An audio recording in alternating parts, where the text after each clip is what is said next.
Yo, what is up, guys? This is David Huang coming at you from supplementsuperhero.com, and today I'm going to be doing a Mayo Clinic diet review. So I'm going to be talking about some of the what it is, first of all, some of the benefits, as well as some of the disadvantages to the Mayo Clinic diet.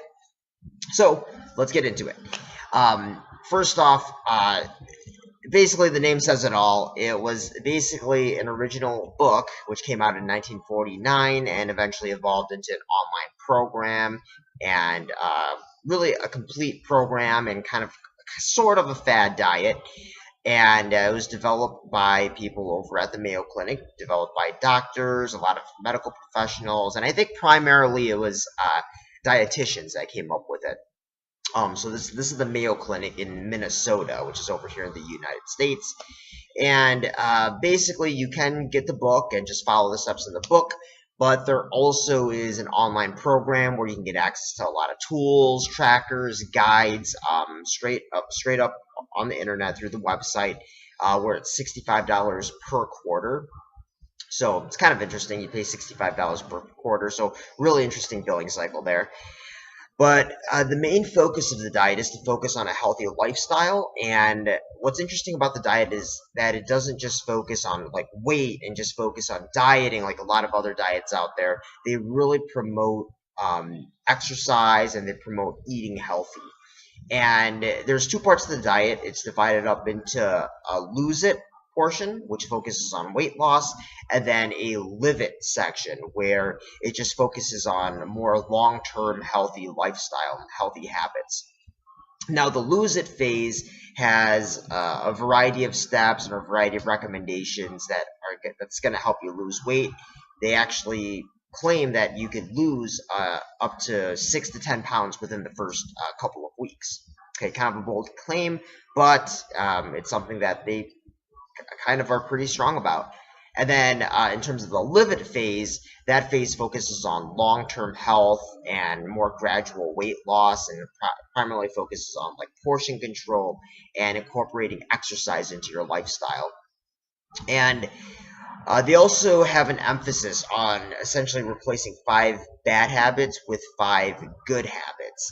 And the 5 bad habits that they'd like you to replace include like no watching TV and eating at the same time, no added sugars to your diet, no snacks besides fruits and veggies, and no large quantities of meat and dairy. And then also no eating at restaurants that don't follow the diet. Okay, so overall pretty good habits to follow. And then they say the first 2 weeks the focus is on weight loss, but then after that, when you have kind of a sustained lifestyle and you've sustained all of these really, really good habits, you can lose maybe about 1 to 2 pounds per week safely. In terms of the actual regimen, in terms of the actual diet, they give you more specifics in the actual program, in the actual book, but the basic idea is that the focus is primarily on fruits and vegetables, and then there's much smaller portions dedicated to like meat, dairy, carbs, sweets, and all of that. But it's really a lot of fruits and vegetables. And then they also recommend exercising for 30 minutes per day at a moderate intensity, roughly. So that's pretty interesting. Okay, so in my opinion, the good things about the Mayo Clinic diet, the benefits, I should say, is one, it's recommended by medical professionals. So it was developed by medical professionals, recommended by medical professionals for everyday people. So you can bet that there's science behind this. It was developed by smart people, so you know it's a safe diet. It's not made by some Joe Schmo in the middle of his basement. It's actually like a legit diet. It's sustainable long term. The things that they recommend aren't extremely extreme. Other than like the first 2 weeks where the focus is on weight loss, the rest of the diet, that whole live it phase, is really, really sustainable. So it's not one of those diets where you're going to crash and burn and gain all the weight back. It's really designed to help you develop good habits, to create a really good lifestyle for yourself, to lose weight and keep the weight off, which is great. Third, it includes exercise, which I think is absolutely awesome because, at least right now, to my knowledge, there's no other diet on the market I mean, there's other programs and stuff, but in terms of something where it's an actual diet, there aren't too many where they actually recommend you to exercise, and they include an exercise program within their programs. So that's something that's really cool. Also, the online programs, although you do have to pay $65 per quarter for them, it's neat because it adds an extra layer of accountability. Yeah, it's one thing to read a book, it's one thing to follow a diet, it's one thing to read forums and watch videos, but it's another thing to get access to trackers and further tools that are going to hold you accountable. So I think that's a pretty cool aspect of the program. Now, of course, there's disadvantages to the Mayo Clinic diet.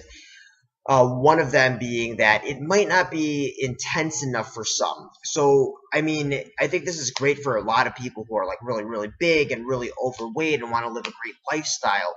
But if you really want a killer body and like rock hard abs, and let's say you're kind of lean like me or maybe skinny fat, and you want to take your physical physique to the next level, this might not be intense enough for some. Some might need something a little more intense than this, especially if you want faster results. Also, the $65 per quarter price tag might be a little too much for some. It might be a little too pricey. There might be cheaper options on there if you're on a really strict budget. Also, given the fact that there's just so much flexibility with this, and there's so much of an emphasis on lifestyle and a balanced diet and portion control, I think the fact that there's just too much flexibility in the food that you can choose could be a little bit excessive for some, and some might actually take the caloric intake to this extreme, which might lead to actually excess caloric intake, which means you might not actually lose that much weight. Okay, and then also, I haven't looked in depth into the program itself too much, but the fact that they recommend smaller quantities of meats could lead to low protein. And of course, if you're looking to build muscle and burn fat and have a good physique, a low amount of protein isn't really a good thing. So if you're getting a low amount of protein in your diet, it might prevent you from actually having a nice solid physique and help prevent, especially some of us guys who want to build muscle, it might prevent us from actually building muscle. So those are some things to keep in mind, guys. That's the good, the bad, the ugly of the Mayo Clinic diet. Hope you enjoyed that. Hope that was informative. And if you're really looking to turbocharge your weight loss, I do have a free fat burning supplement for you guys to check out. Go to supplementsuperhero.com/burn. It's a free weight loss supplement that you can check out. You just pay $5 for the shipping and handling, and then you're literally getting a product that's worth like $20, $30, $40 for free. So go there now, guys, while supplies last if you're in the US and Canada. It's exclusive to you guys, so check it out now, supplementsuperhero.com. Also, if you enjoyed the video, please like, comment, share, subscribe, hit that like button. And as always, guys, thanks for watching. Have a great day, and don't forget to sub it up.